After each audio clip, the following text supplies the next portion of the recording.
दी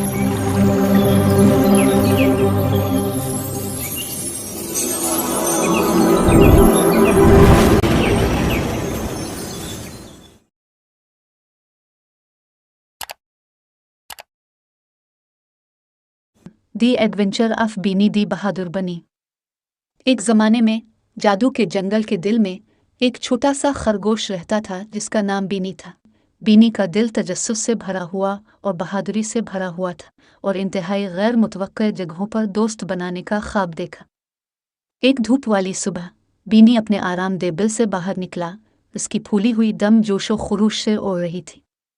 इसने अपने घर वालों को ऐलान किया, मैं देखना चाहता हूं कि हमारे जंगल से आगे किया है। इसके घर वालों ने परेशान नज़रों का तबादला किया, लेकिन वो बीनी को इसके ख्वाबों से इनकार न कर सके।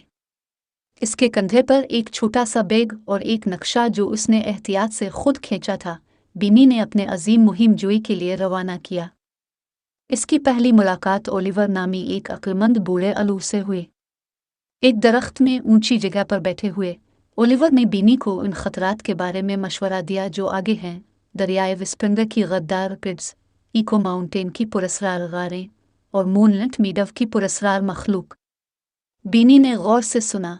ओलिवर का उसकी दानिशमंदी के लिए शुक्रिया अदा किया।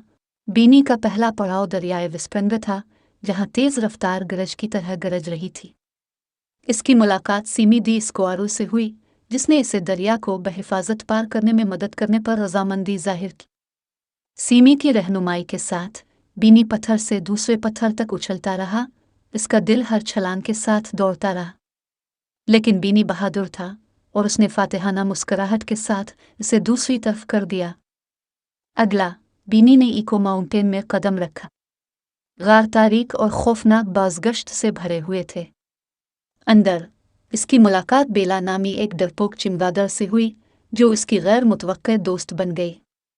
एक साथ उन्होंने गार की समेटती सुरंगों की खोज की, चमकते क्रिस्टल और दीवारों पर कदीम निशानात दरियाफ्त किए। बीनी को मालूम हुआ कि कभी कभी सबसे खूबसूरत खजाने अंधेरे में छुपे होते हैं। बीनी के एडवेंचर का आखिरी मरहला इसे मूनलैंड मीडव की तरफ ले गया, जहां चांदी की चांदनी के नीचे अजीब व गरीब और सन की मखलूक रक्स करती थी। बीनी घबराया हुआ था, लेकिन नए दोस्त बनाने के लिए पुरज़्म था। उसने फायरफ्लाइज के एक ग्रुप से राब्ता किया, जिन्होंने इसे अपने रक्स में शामिल होने की दावत दी। बीनी घूम गया और उछल पड़ा। इसका प्यारा सा जिस्म घास का मैदान के जादू से चमक रहा था। जैसे जैसे रात गुजर रही थी, बीनी ने महसूस किया कि इसका दिल बहादुरी से भरा हुआ है और उसकी रूह तलाश और दोस्ती की खुशी से छलक रही है। एक दिल दहला देने वाली अलविदाई के साथ वो अपने घर वालों के पास वापस आया, जिन्होंने हैरत से इसकी जादुई जंगल की कहानियां सुने।